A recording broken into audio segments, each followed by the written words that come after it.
Actually, at 5:15, I shall call this meeting to order. Please stand for the Pledge of Allegiance. I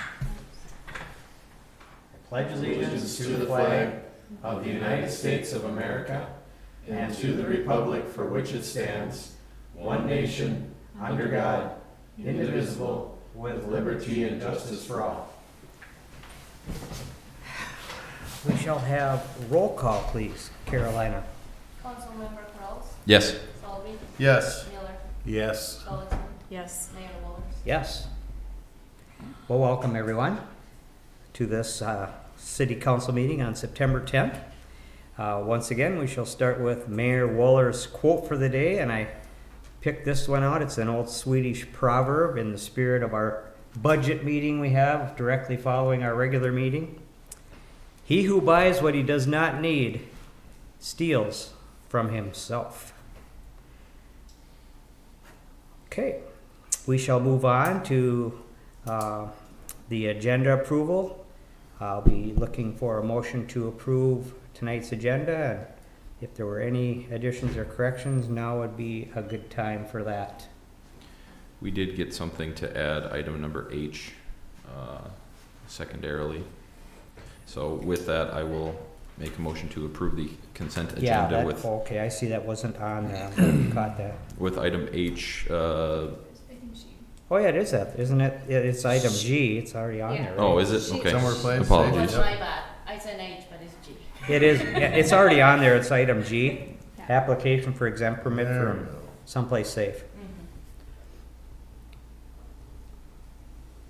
Mm-hmm. Okay, I think we got that straightened out. Well, then I will make a motion approving with that addition. I'll second. Okay, we have a motion and a second to approve tonight's agenda. All those in favor signify by saying aye. Aye. All those opposed, same sign. Motion carries. All right, we have the citizens' comments portion of our meeting, and this is where we give people the opportunity to approach the city council. And we have a couple of brave souls here among us. Kayla and Jess, if you want to come up, just please come up to the microphone, introduce yourself, and then just tell us a little bit about why you're here and away you can go. Okay, my name is Kayla Blair. I am the finance manager at the Stevens County HRA. Most of you probably know that we administer the rental licensing program for the city of Morris, and so I am here today with some proposed fee increases that would take effect beginning in 2025, which would actually happen like with our billing that happens this fall for the new 2025 license fees. So I believe everybody received a copy of what those proposed fee increases are. So I don't know if you want me to go through it or if you want to just let me know if you have questions and I can answer whatever questions you have.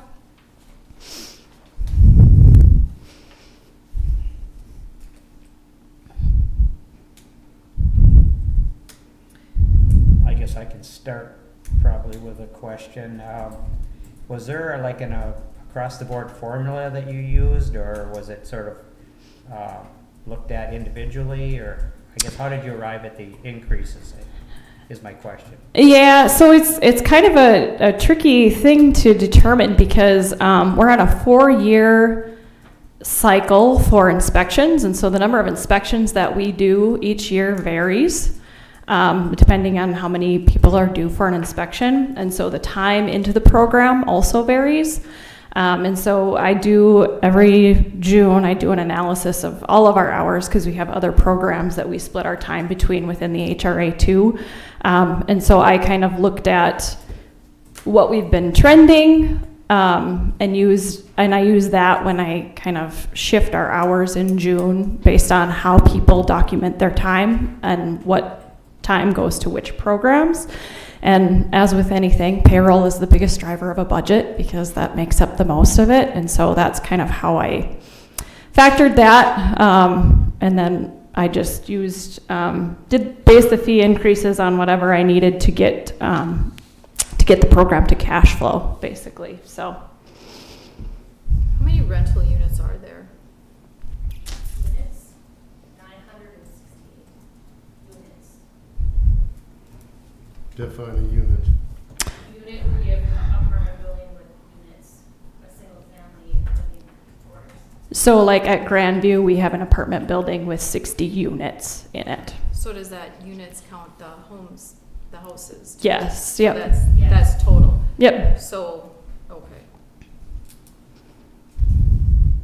The renewal license fee is an annual fee. It's an annual fee, yep. And then they're licensed every 4 years.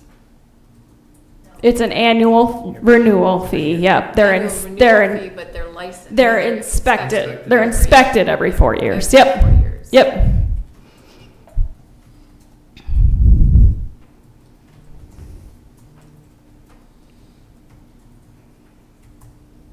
And obviously you're basing it off the budget that you have on the second page. Right, yep. These are fees collected by you and kept by the HRI. There's no income that comes to the city on this, is there? It's at the end of the year, we usually send a form, and then if the program has a negative, the city pays money into that bank account, and then if there's a surplus, then it gets paid out to the city. But the way the program has always been run, and my understanding is that we want it to be as close to zero as possible, and so we try to make it so that there's Okay. as little fluctuation as possible, but But we did have a negative balance last year. We did have a billing, and that's what we were questioning when that came through, why there was the additional fees. I'm trying to figure out what we could do, and this will obviously, hopefully take care of that solution, or a solution to that problem. yep.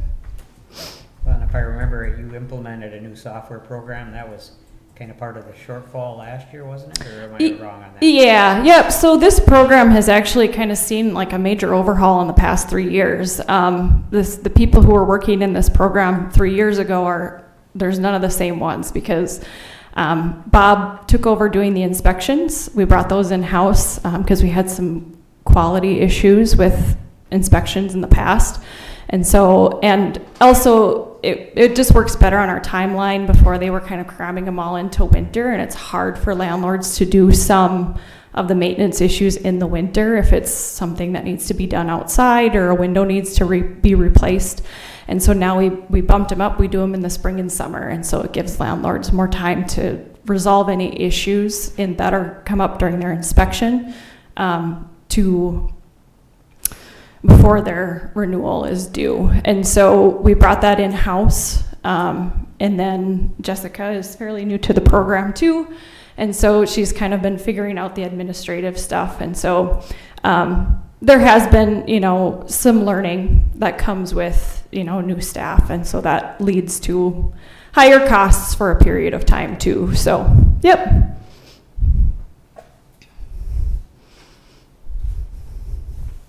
Just an aside question, does the inspection program seem to be working pretty well? I mean, as far as, with working with the law enforcement, do they get involved with the inspection process or not at all, probably? Nope, we don't work with law enforcement at all with inspections. Bob just does them. Yep, Okay, yep. and that seems to be working, you issue citations and it's taken care of? Yeah, so what happens is if they fail for some reason, then they get usually 30 days to remedy the situation. If it's something that takes longer than 30 days, if they need to order a window and it's not going to come in, then they can let us know and we give some grace there to allow them time to fix it. But then he'll go back and re-inspect it and either pass or fail. And so I think usually by the second time everybody has failed. There's some times that we run into issues, but for the most part, by the second time he inspects, they pass. So, Is there any guidance that they have that the landlords do for the inspections? It seems that 4 years is quite a long time in between inspections, and if we're talking about you need to replace a window, that seems maybe a little bit should be done before somebody sees it on an inspection. So I'm just curious if there's an ongoing guideline sheet for the inspection that they can do a self-inspection every year to, look at their property and say, okay, I better fix that window and not wait 4 years to fix it, or I'm just saying that sometimes Right, that, yep. that's a long time in between inspections. Yeah, and I don't Property know to that get we out of necessarily control. do anything. I don't know if we've ever So talked when we about it. send the initial inspections, schedule for them, there's a list of common fails that they should go over, before we come and do the inspection. As a landlord, I would definitely want to do an inspection myself for every year, because things can happen in 4 years if you're not in there in the house, so, I mean, we don't do anything extra, no. I mean, if there's a request from a tenant or something like that, if it's a serious thing, we can maybe get in there and inspect it, but. Oh, is there a request, is there a number that tenants can There call is, well, the to? landlord can request one or the tenant, but that's the only people that can request them. And I think Becca is looking at the ordinance a little bit too, but In looking at the fees, we're also looking at the ordinances, trying to figure out if there are other things we can put in there to help. Like we had one complaint about a rental property that had boarded up windows. That really, the way things are written, unless the landlord or the tenant complain, there's nothing that the HRA can do. right? So And in that case, it was like a neighbor. It wasn't the tenant or the landlord, and so we can't. With how the ordinance is written, we can't insert ourselves into that because it wasn't a landlord or a tenant. And so I know yeah, she's so we're kind of looking at that. what other cities have and what we could maybe put into practice with our own ordinance. But probably not a bad idea on the annual renewal to have a handout with that on a current list. Like when we do the billing, When just we do the some billing, to give them common. the current, here, any questions, contact our office or something, just to try to stay ahead of it or to help Mhm. to be proactive instead of reactive with some of the people. Mhm. Or even if it's a sheet that can maintain in the property that the renter can refer to make sure that things are staying on course. I think some people that have the houses or the landlords tend to not keep up with that stuff, and maybe Mhm. if they kind of knew what should be done, they could also watch that a little bit and put it out there. 'Cause I think that just sometimes to me 4 years is like, whew, you could really let things go and then go, oh yeah, I'm up in 6 months, I better get it done now. Or Right, something, you yeah. know? So I mean, I'm just kind of looking out for the renters a little bit, and then that kind of helps keep those properties up a little bit. I don't know, just maybe. Yeah, we could look. It might be something where and certainly younger people that are renting are We they're could not look. going to go out searching for your number like, oh, I don't want to call the HR. Yeah. Or if they're just a number to say, hey, We could look into that. I would say, especially with like new units or new landlords that come into the program. I mean, We could send a flyer to the tenants to the actual address too. I mean, and just. that would be really good. I mean, I just that Yeah. I know that it would just that they would Mhm. know their rights a little bit to say, hey, you don't have to live with a broken window and frost on your pillow. In the morning. right? Yeah, You can call a number and have it taken care of, but right. yeah, no, I understand. Are these rates? We're just reviewing them. We don't have to. So if we decide to go with this, we'll bring a resolution at the next Oh, meeting. okay, all right, perfect. Well, looks great to me. Thank you. Okay, thank you. Yeah, so essentially the ordinances then that we have at the city level help more or less put teeth into some of their inspection program. I And you think two so. visit kind of Mhm. back and forth, I would assume, Mhm. so they support each other. Yeah. And if there's somebody that's out of compliance, then our city ordinance kicks in. Is that kind of, am I understanding the process right? So you mean the inspection portion? Yeah, if there's- permit? Yeah, So if Bob goes out and does an inspection, it fails, then, I've been here too to revoke people's license who haven't complied with the ordinance. So that is the process. If there's a process, okay, you get a 30 days, if it's not fixed, you're fined. You get another letter warning, and then eventually they'll revoke the license of the property. okay. And yeah, then we would have to come to the city and get that approved, yeah. Okay. Is that what you were kinda asking? I Yeah, think so. yeah, that pretty much And sums it up. this year with Bob, he had, last year I think it was like 30% fail rate, Oh. So, I mean, he's doing a good job inspecting them. I feel like, getting those things that need to be fixed, so. Good Right. deal. Great. Well, thank you for your presentation, appreciate it. Thanks for coming in. Well, it doesn't appear that Cheryl is gonna make it, so we shall move right on. We don't have any public hearings tonight. We will move on to our regular reading and approval of our regular meeting minutes from August 27th. I'll move approval of the August 27th regular meeting minutes. I'll second. Motion and a second to approve our August 27th regular meeting minutes. All those in favor signify by saying aye. Aye. All those opposed, same sign. Motion carries. And now we have the condensed version of those same minutes for the paper from August 27, 2024.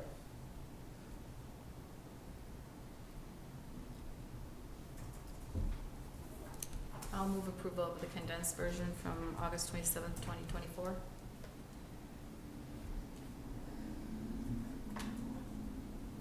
I'll second.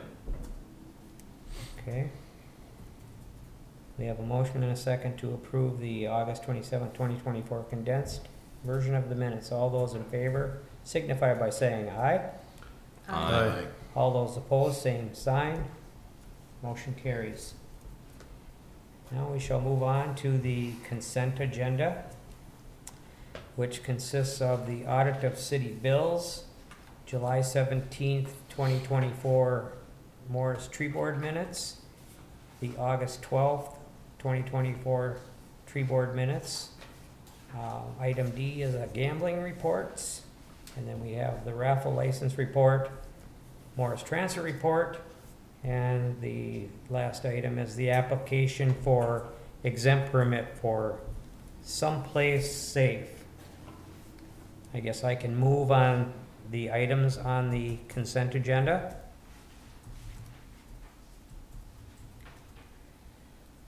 I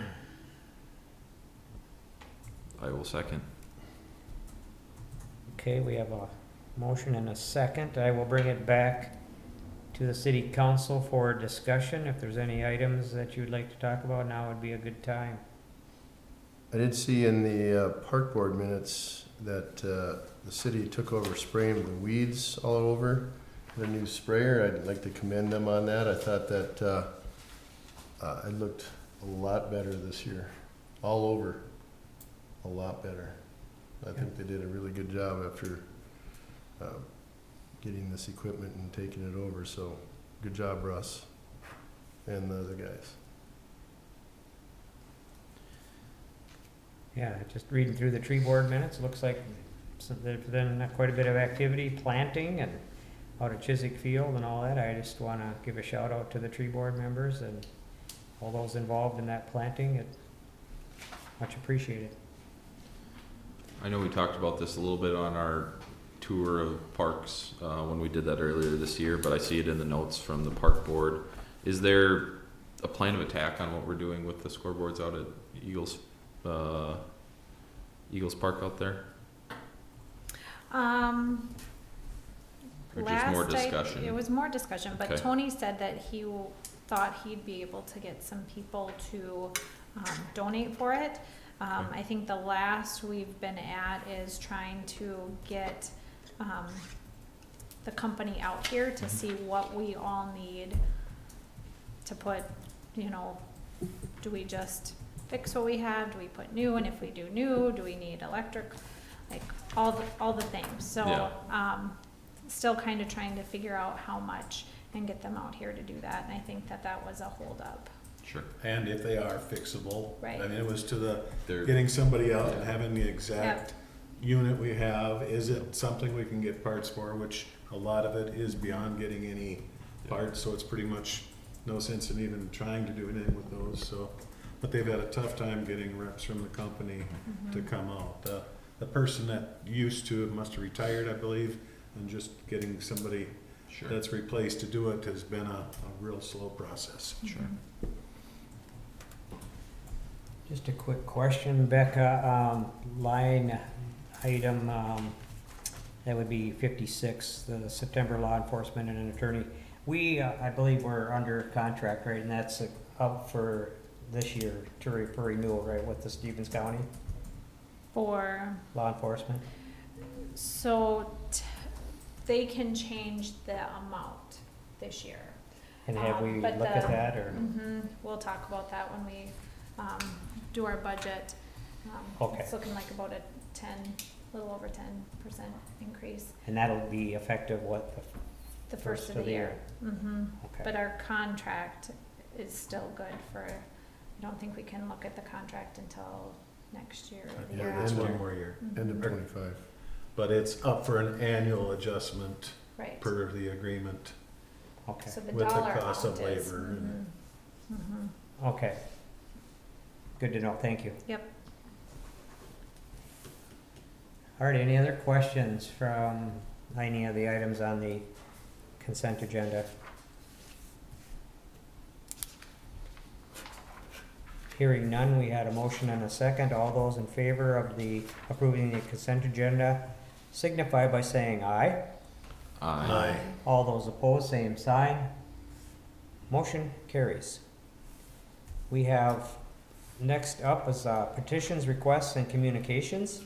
We have a change order number 5 for the transit bus garage, and I guess I'll ask our city manager to maybe speak to that a bit. Yeah, so, in doing the first, round of bidding, when things came back too high, one of the things taken out was the asphalt in front of the bus garage. So, with our contract still being under, what our contract amount is, at our last walkthrough, we were told we could, if it came in under, I think it was 30,000, we'd be able to put it in the contract, and have our split, with that. So this change order is to the asphalt in front of the bus garage. So since it was under that 30,000, we'd be able to still do it. So we're asking to get a change order for that to be done. And that came in at 16,887. All right. Grand total of 17,731.35. Okay. Mm-hmm. Oh yeah, 17. Mm-hmm.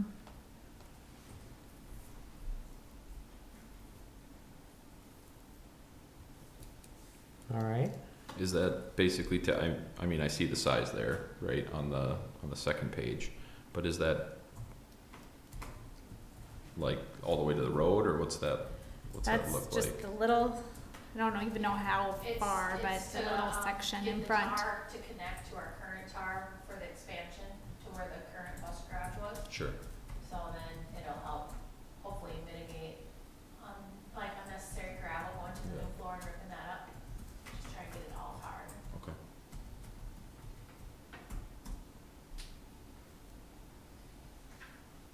All right, any other further discussion on that change order? If not, we need to take action on that, right? Mm-hmm. I'll just be looking for a motion to approve that change order. I will move on that motion to change order number 5 for the Moritz Transit Garage.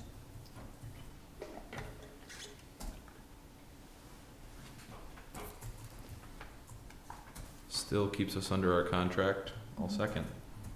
Okay. We have a motion and a second to approve the change order number 5 for the Morris Transit Garage. We'll just go voice vote on that also. All those in favor signify by saying aye. Aye. All those opposed, same sign. Motion carries. Now we have a resolution, we'll move on to ordinances and resolutions. We have a resolution approving an airport farm land lease with MTM Farms LLC for 2025.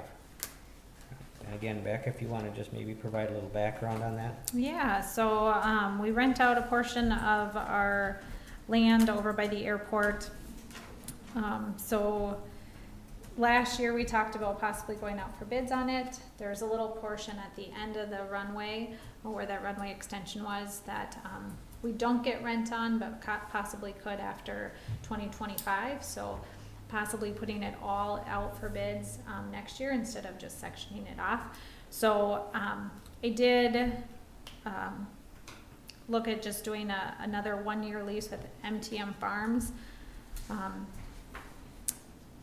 going up to 150. So in the contract, the changes besides the dates are the $150 an acre. In there, I think last year it said 135, 38 acres. Some of that is that area that we're not getting rent from, that somebody else farms right now, and then a little areas that on the other side that can't be farmed out. So we did switch the acreage to 115 acres, which is what he's been farming around that area. So those are the changes in the contract. It is just a 1-year lease still. And then next year we'll look at doing all of the area and going out for bids. What is the current rate per acre? So I asked Tom that, and he said for something like the soils that we have over there is probably about 160-ish, 168. But what are they currently paying that it's They're gonna paying be? $145, so it's going up So to it's going up $5. $5. Thank you. Yep. That was- Are they restricted in what crops they can plant? They can't plant corn. Okay. Mhm. I know that there was, didn't they plant it one time? They did. Was it Yep, last a year? couple years ago. Yes, last year they did. Yeah. So we changed Because the that was contract that, to have it out of there, because it was in the contract that said they could, but they, they're not they supposed to can't. within They're- so far, how far is it? It says right here, 250-foot no crops restriction zone from the center line of the runways. Yeah, but like, that's like no crops, period, isn't it? Or And just a then restricted, does that 600-foot mean like? restriction zone. so you don't want anything that's gonna grow pretty tall Right. over there, so. And if any bales or anything is their equipment needs to be removed daily. Yeah. So it's not there, if there's a need to veer or stray off of the runway for safety So purposes. the whole 115 acres, they can't plant corn on, Right. the whole thing, okay.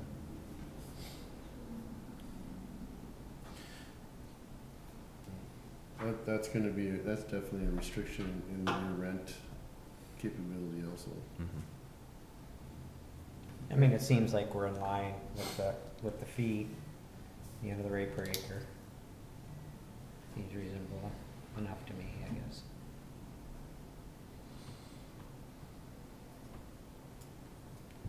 Any other discussion on that resolution?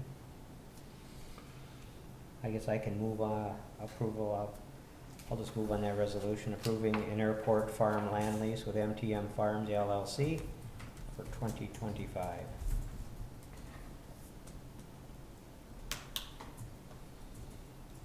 I'll second. We have a motion and a second. I guess I'll ask for a roll call vote, please, Carolina, on that resolution. Councilmember Corrales, Yes. Solby, Yes, Miller, Yes. Paulson, Yes. Mayor Mueller. Yes. All right, we're just moving right along here. We have the city manager's newsletter. I'll turn it over to Becca. So last night, the airport board met. We discussed where the airport has gone, kind of looked at the CIP for the next 5 years, and then discussed a fly-in for next year. So thinking of doing like a half-day fly-in. So as we get more things set in stone, we'll share more of how that looks. We didn't have the bylaws, I didn't bring those, so we'll do that next month. We're gonna meet next month again to discuss the fly-in and then bring those bylaws. So, cannabis, so at the last meeting, there were some questions on what happens if we designate our authority to the county. What does that do for our revenue with the tax revenue that comes in? In talking with Becky, the tax collected gets split no matter if they have, if they're the ones that are the authority and doing all of the work or not. So, so with that, there's a 10% excise tax on cannabis products So out of that 10%, 80% will go to the state's general fund, 20% will be split out, 50% going to cities in the county and 50% going to the county. So it does, she said there's some kind of formula which isn't out yet that, so if we have a business in our city, our percentage of that 50% would probably be more than another city in the county that doesn't have it. And that is one of the reasons why they, you know, we talked about having just one, if we were our own authority and designating one. The county is looking at designating more, but that is because some of the other cities want, you know, if it's a possibility to get something in their city, they'd want that revenue too. So, so they are thinking of having more. It's not very hard, she said, to move from, if we have them be the authority right now, and then if we decide we want to take on registering businesses, we sure can. It wouldn't be that hard to go back and forth.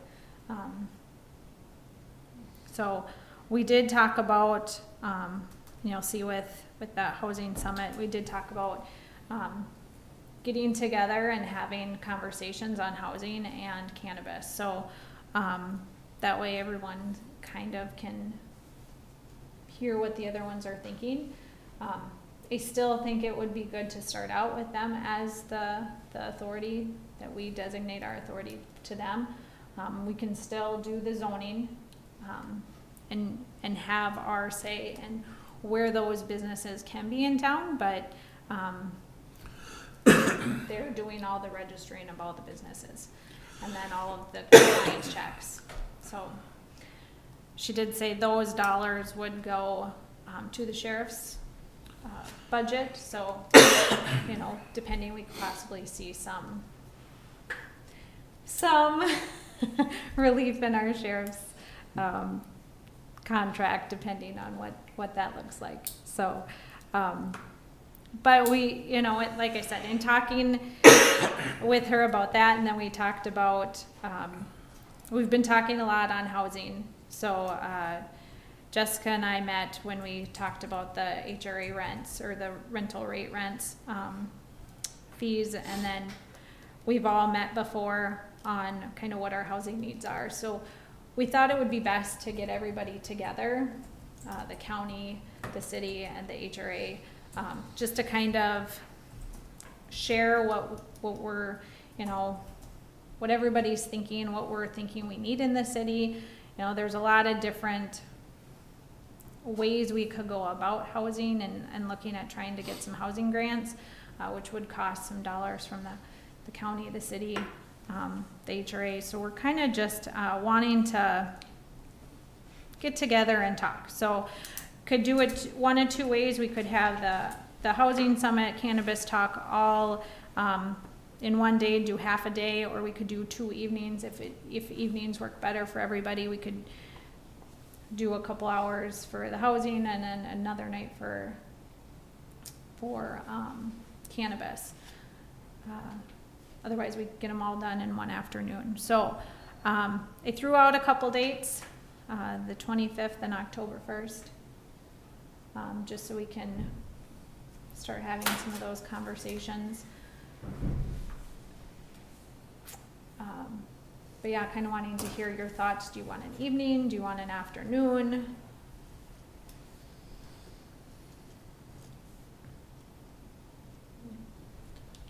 As of right now, I'm good both of those days. During the day? Yeah. Yeah, can make anything work.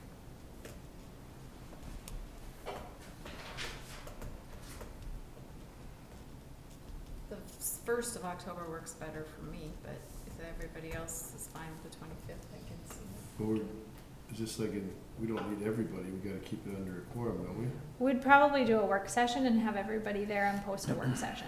Oh, I think that was the idea, that Yeah. we're all there to hear Yep. Okay. it firsthand. Yep. I hear you. Yeah, the first Tuesday of the month, that would work fine with me too. Just I the can't first- do, if you set it up and I can make it, I'll be there, but I'm gonna be right in the heart of harvest, so I'm not really sure if I can Okay, be able to do either date, I can't really say for sure. okay. Mr. Windler? We can make September work, like Brian just said, October, normally it's the 1st of October through like about the 20th of October normally gets to be quite stir crazy with helping out with some of the agriculture things that I help out with. But if it's earlier in the day, I could make it work for 2-3 hours, but Okay. or wrap up by 2 o'clock. I mean, Okay.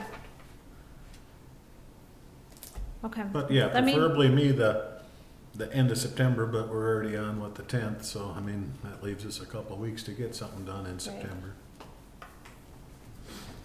Would a different day in September work better? I'm fine with September, I'm just, Yeah, I guess just set what works best and then Okay.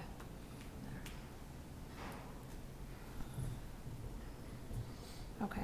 I'll see what works for their group too, and then I'll send out when we're gonna meet. I sent out a little survey at the last meeting. Didn't want to bring a resolution till we had a conversation here about it, about moving the meetings to Wednesdays at 5:15. I know Kim had sent me a message today about the library board meets. park second board Wednesday. meets second Wednesday. Um, Yeah. But there's a possibility we could probably move those To a third. to, a third or a first. I mean, just for ideas, if that's what works for the majority, to move it to Wednesday, I don't have no issue with that. Other than Okay. just the conflicts, but talking with those two So- different boards and seeing too if moving them works. I mean, I know at our park board, a lot of times there's issues with things too for them, so maybe there's a better day. So too maybe we for could them. talk to them tomorrow, and then we could connect with the library board. You know, I think we could step back and kind of ask ourselves what works for the public too. You know, we like to make decisions based on what works for us, but, you know, we are elected officials, and, you know, if we can, I don't know if one night is better than the other for the people, you know, I mean, it's kind of what we have to keep in mind too, because then we also have, you know, the paper and, you know, those folks that need to be here, so it's not just us. So I'm just gonna throw that out there. So if we do change it, we just take everything into consideration. If you make it like a Friday where they all can get together and have supper and watch us on the TV and make it a nice little, no, just kidding. I hear what you're saying about but also when we don't have a capacity in crowd on Tuesday nights, I'm not so sure that the public is too affected, whether we do Tuesday, Wednesday, Monday, Thursday. I mean, if you saw, and I hear what you're saying with the newspaper, but, yeah. Do we, most of us want, or say it was pretty okay to go to Wednesday? I Mhm. like Wednesday. Everyone, I think I heard from everyone except Jeff. The only thing I could come up with was our other park and library would be an issue that I, Mm-hmm. No, I'm fine with it as long as everybody, you know, we just take everything into consideration.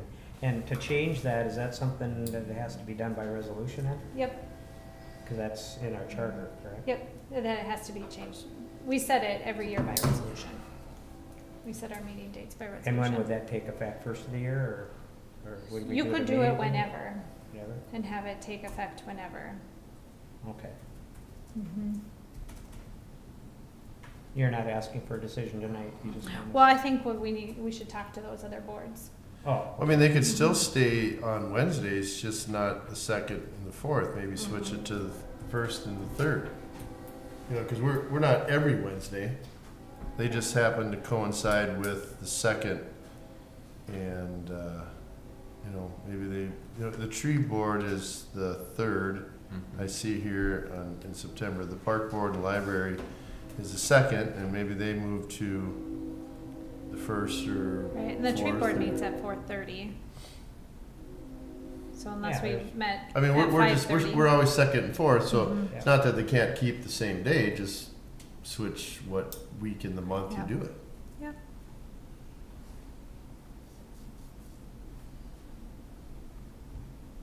Or maybe we need to move to the first and third instead of the second and fourth. I mean, we We can could throw do- yeah, out we some could of do the- that Right, too. do that. I mean, It doesn't bother me see at what all works either. for the most of the Yeah. groups. I That's- mean, Yeah, it's nothing set in stone. Right. Matters well, not to there me, you I'm go. retired. Maybe, you know, You got it, man. move to Wednesday instead of second and fourth, we move to the first and third, You or, don't have to ask anybody. yeah. Oh, we Yeah. have You have the What- tree Tree board, board. but they meet Oh. at 4:30, so 4:30 to 5:30, so you'd have to just make it later than 5:15. Are Mondays an option or not, or would Monday be, probably wouldn't be any better, but, I don't know.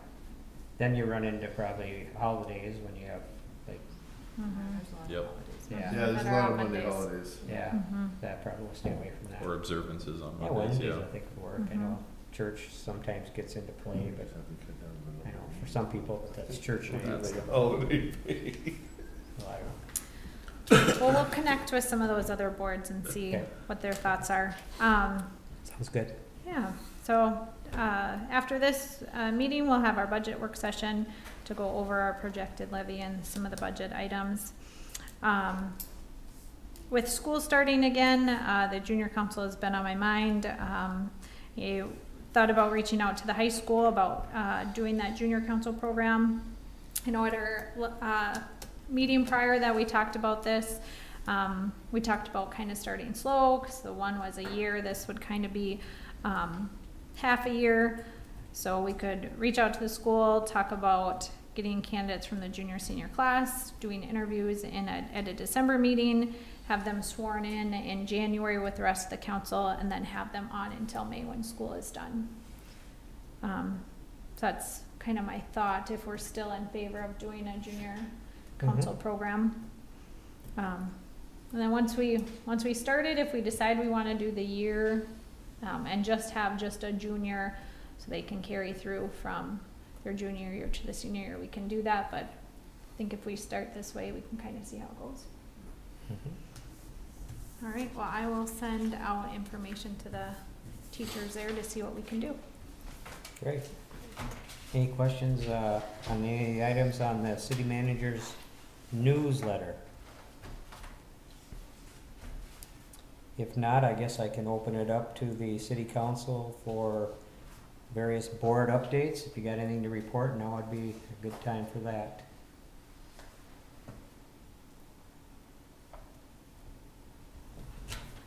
I guess I got a couple things. Last week we had, the chamber welcome, I guess, slash UMM welcome picnic, and of course, thanks for Kim and Becca for helping. We served quite a few students. I'm not sure the exact numbers, but I'm guessing probably over 400. And it went pretty well. It was well attended.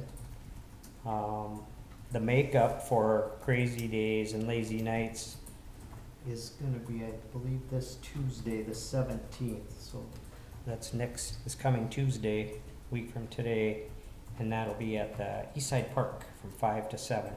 Just a makeup from the storm, and they're gonna have some entertainment there, and Clueless, the balloon twister, I think, is gonna be there, and I just like saying that name, it's kinda cool, Clueless, whatever.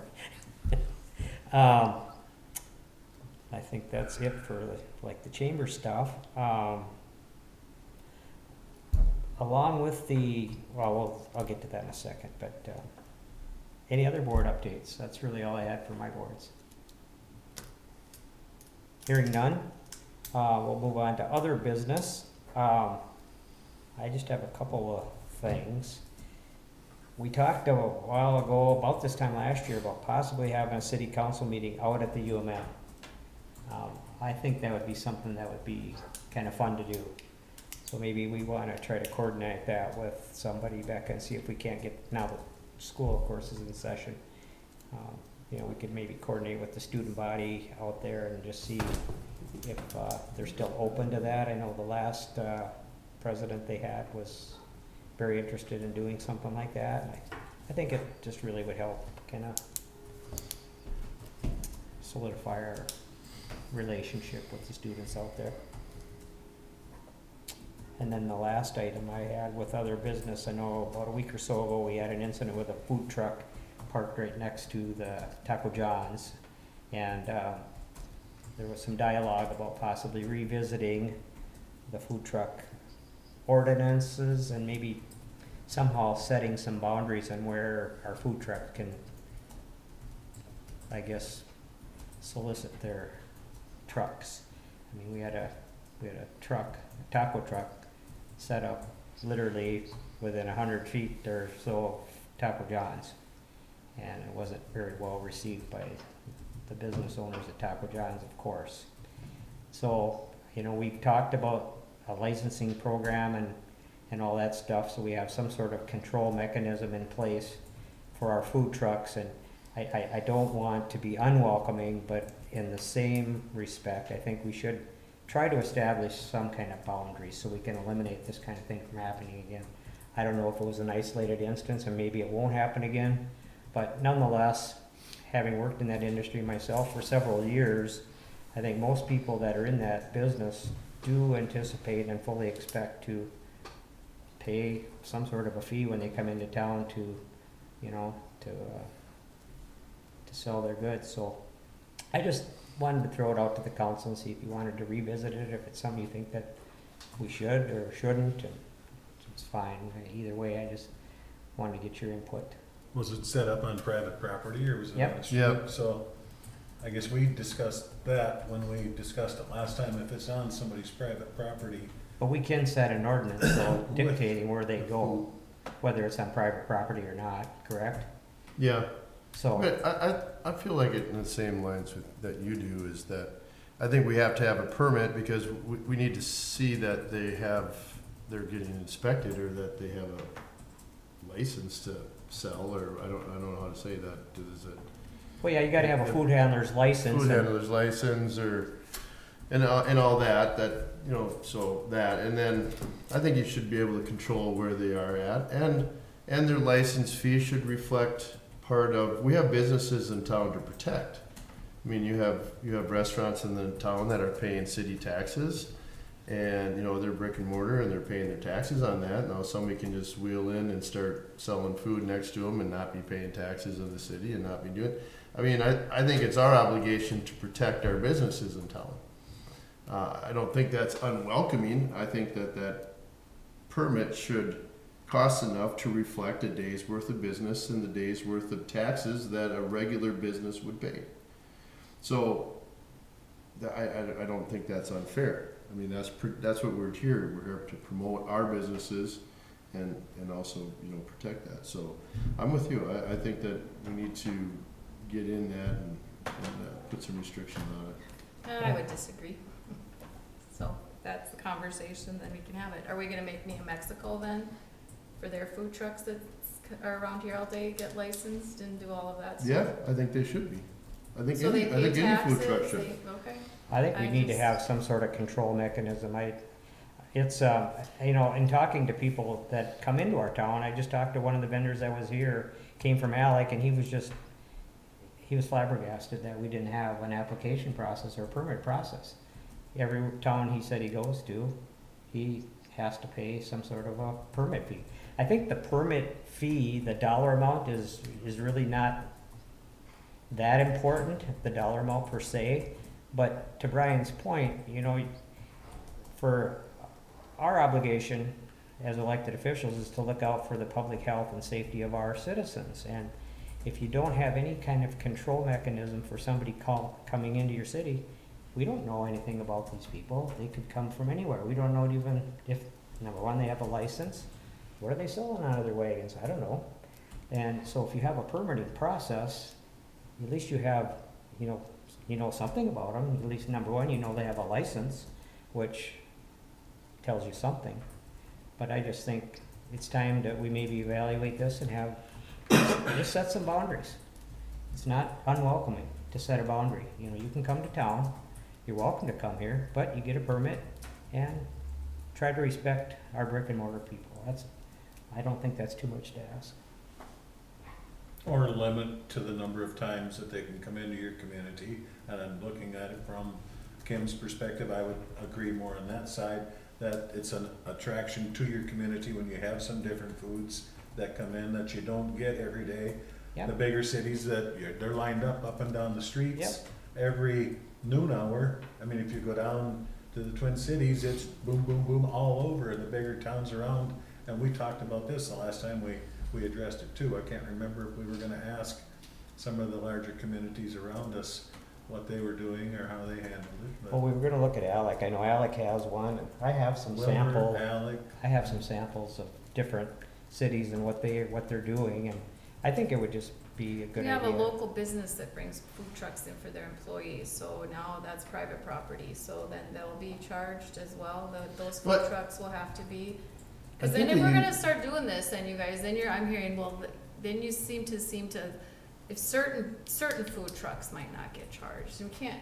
No, No. I think that every No, food it's- truck has to no. get a license, get a permit. And obviously, we control that whether or not they can be on public property.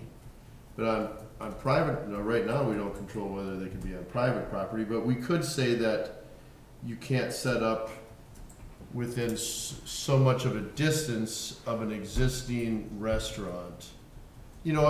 Common sense wise. Yeah. I mean, Well, it's that's- common sense. I mean, Yeah. whoever owned that truck that parked it right next to there, it's common sense that if you're gonna sell tacos right next to Taco John's, somebody's not gonna be happy.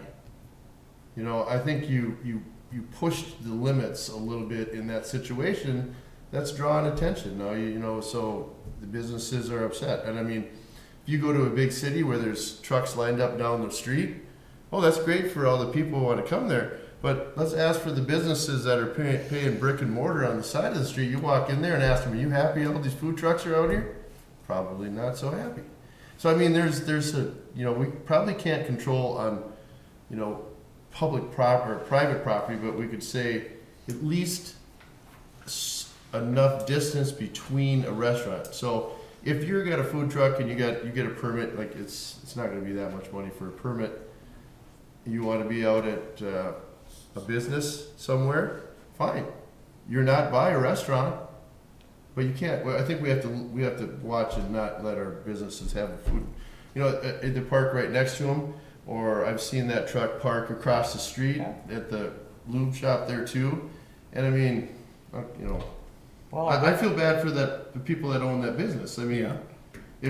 if I think that New Mexico, we're just using that one, if they have a food truck too, but if somebody else came in and was able to park in the back parking lot behind there, over here, and start making the food that they make, then I think that would upset them too, even though they have their own food truck. I think we have to have a distance between businesses in that. Well, I went and talked to the manager at Taco John's, and she, of course, was not very happy.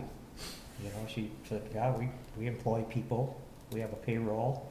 These people work here. They spend money in our community, and that's kind of the thanks we get. We allow somebody to come and set up shop, literally 100 feet from our door." It just didn't feel well. It didn't feel very well for her at all, and I fully get what she's talking about. So I just think that there is some merit in taking a look at it. We don't have to make a decision on it tonight, but maybe if we could just task our city manager with looking into some sample ordinances and of what other cities are doing, and then bring that back to the council for us to review. And I then think we what you're asking should probably go to the planning commission if you're talking about distances and zoning and where they can and well, can't them be. are that's more permanent in nature. We're talking about transient people. And I don't think planning and zoning gets involved with I don't transient. think you can compare a food truck with transient people. I'm not saying transient You just people. said It's that. more it's You more just said transient that. in nature, Kim. Well, then say that you said transient people, and I Well, think. transient in nature. Transient in nature, Kim. Planning commission gets, if I'm missing something here, aren't they more involved in permanent type? We're also talking zoning, and you're talking distances from setbacks and all that. That would be Isn't that planning more commission. permanent in nature? When Yeah, you talked, I don't when you think talked that's a bad about, idea. when I you mean, I talked think you run about it from- distances from business, that was the first thing I thought Yep. of too, that the Okay, planning, well, that we should look at sample permits and then maybe talk to the planning commission. I think that's a good idea. okay, sounds good. Perfect. All right, I got a couple items if you're done on your I am. That's all Charter yours. Commission, progress on that, or did I miss something at the last meeting? Are we moving on that? So Joe was gonna connect with the courts. Still waiting on the Um, court? Yeah, I haven't emailed him this week. Last week, he said he, was sending something over to him. Are we waiting on the court or are we The waiting on judge. Joe? We're waiting on the judge. It's in the front page of the paper today. Nice article. Till you're retired. And progress on West 11th Street. I had a message from one of the gentlemen that was here at our meeting. He said it was me, and he said they've contacted City Hall, haven't had any response from City Hall on what's going on, or we got any progress with our house over on West 11th Street with the vehicles, pallets, the unmowed grass. And He just, has mowed his grass. He's moved, I know he's fixed the vehicle that was out there with the flat tires. He's moved that. So we're moving on things. I know they went to court last month. I haven't talked to Joe on how that went. okay, well, but could you he- contact yep. somebody, or was there a contact out of the group when they came forward, or have they contacted, do They have you know not, of they City have Hall? not contacted me since. According to the message I got via my He says that pad he left you a here, message. said there was messages Oh. left with City Hall, and he has not had any response. I haven't heard from him. Okay. Well, we'll get you his So- name here later on, Yeah. and if you would, just contact him and let him know, please, what progress or what we have accomplished. Okay. It sounds like a few things, and we're still Yeah. working on a few others, just to let them know that they're not, I mean, we're representing these people Mhm. that are taxpayers and have lived in our community, I think, most of their adult life, and I think we owe it to the neighbors to show them that we're trying to accomplish something, and we're taking steps, but Mhm. small steps it be. Yeah. Thank you. All right, anything else to come before the council? If not, meeting adjourned.